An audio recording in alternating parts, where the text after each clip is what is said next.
The Coalition of African-American Pastors have launched a marriage petition campaign. This briefing is about 35 minutes.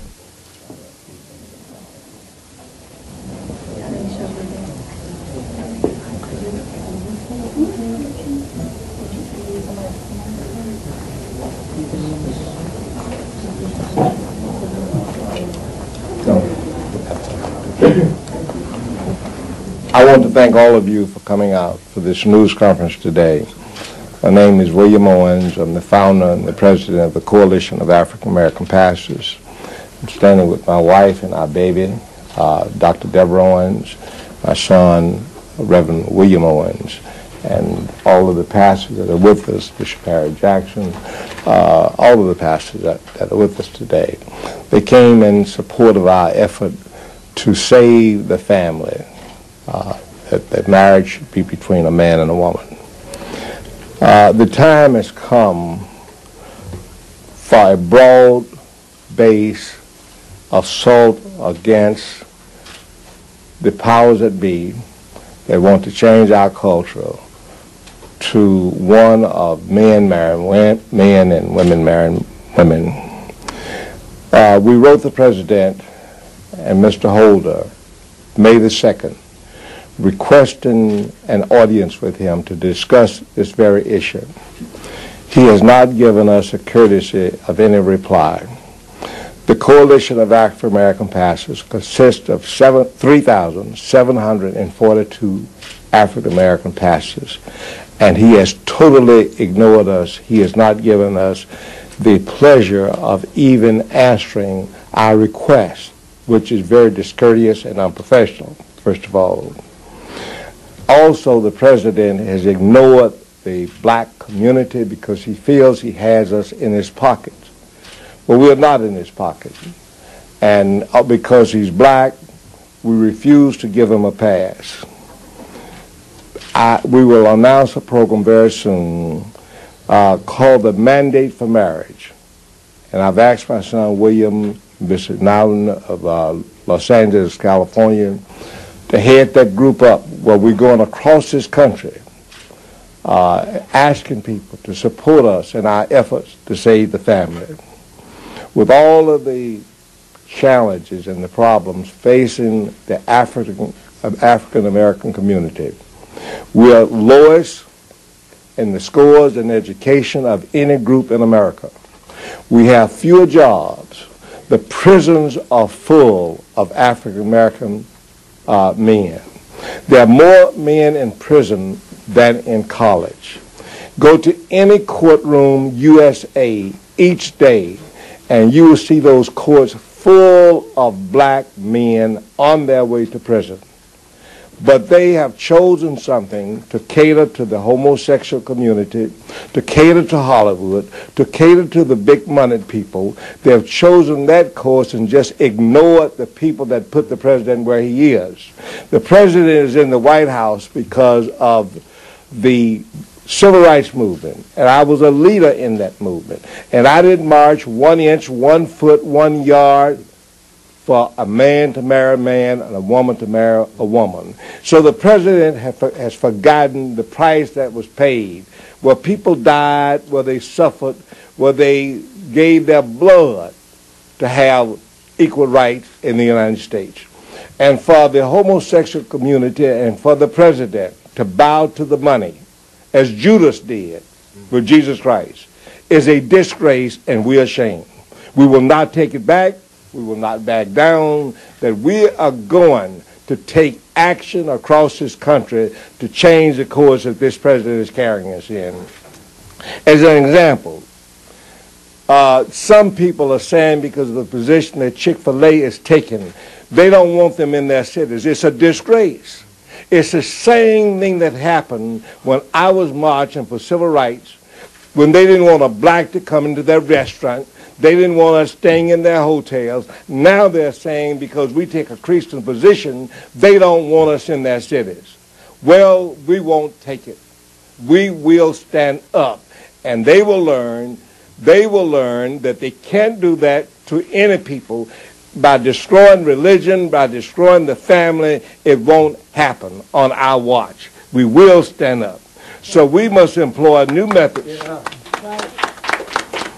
by starting this mandate for marriage to protect the family.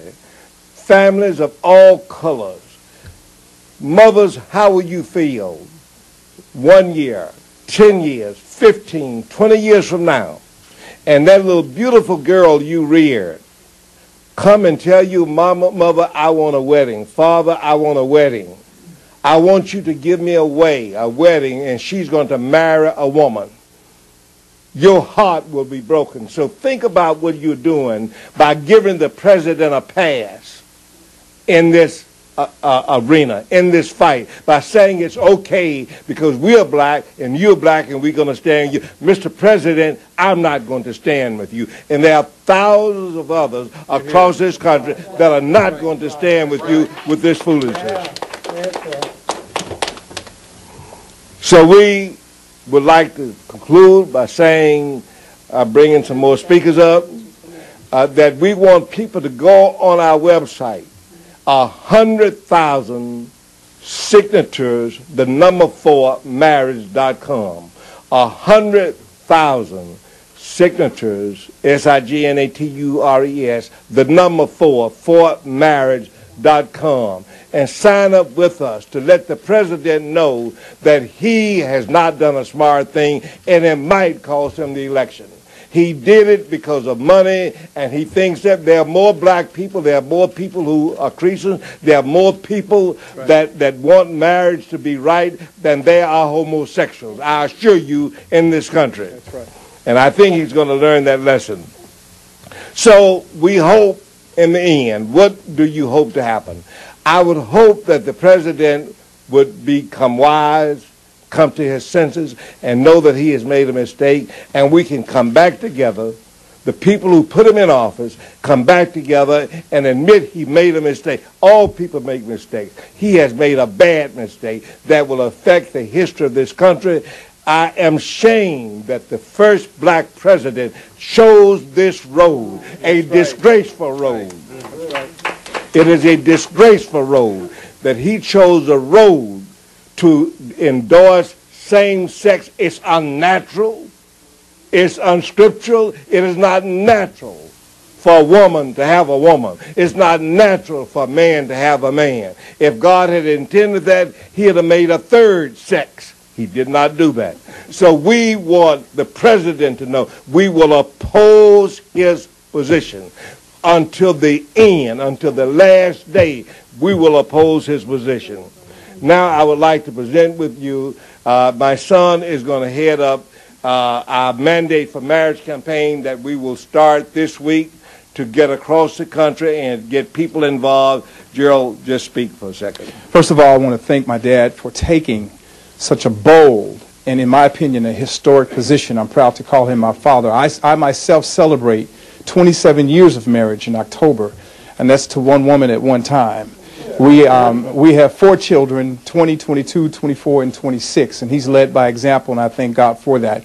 I'm excited about heading up the Marriage for Mandate. You can learn more at themarriagemandate.com. And this mandate is designed to give people a chance to learn and also to express their values and express why marriage is important to them. We'll be taking this to the road, and we will also be teaching people the value of marriage and giving people a chance to express why they believe as we believe. There'll be more information coming, also a book. Again, you can learn more at themarriagemandate.com. Thank you.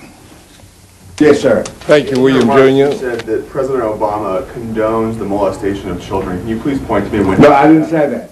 I can read it right now. If you watch the men who have been caught having sex with little boys, you will note that all of them will say they were molested as a child. The president to condone this type of thing is irresponsible. Okay, let me clear that up. For him to condone same-sex marriage is the road to homosexuals being more able to do it. I have never said that President Obama condones sex with a man bothering a boy. Do you see in a way, a similarity between... There's a correlation, absolutely, a correlation. He's trying to make legal what is wrong. There's a correlation. There is absolute correlation. And if you really know where this is headed, where it's going, it will end up, this is just, they're just opening the gate. There will be many more challenges facing our families if this stands. If you get, and in every state that this has been on the ballot, in every state where it's been on the ballot, we have won. So people like the president and others have chosen to just take over and do what the people don't want done. They have not won in one state, not one state. Can you describe how the rights of homosexuals are different from African Americans in terms of civil rights? There's no comparison. When I was a boy, you couldn't drink out of a white water fountain. You couldn't go to a white restroom. You couldn't go to a white hotel. You couldn't eat in a white restaurant. They've never been denied those rights. Never. They do everything. We feel they should have the best jobs. They should have the best of everything, but not marriage. My name is Adele Banks. I work for Religion News Service. I'm wondering how you respond to black clergy and Christian groups who have said that there is more than one issue to consider. They may disagree with President Obama, as you do, on this issue, but they say that they agree with him on other issues. Well, I might agree with them on some other issues also, but there's not one issue more important than holding the family together. It doesn't make any difference if you have a lot of money, live in a big house, have a fine position. If your family is destroyed, what does it mean? Yes, sir. Thank you. In a very recent PRI survey, 18% of African Americans said that same-sex marriage is a critical issue, putting it below the economy, education, deficit, wealth gap, and immigration. Do you think this issue is something that African Americans can get behind, even though the numbers say that many don't put it up in the top 5 important issues in this election? I think so. That's the reason we're going across the country.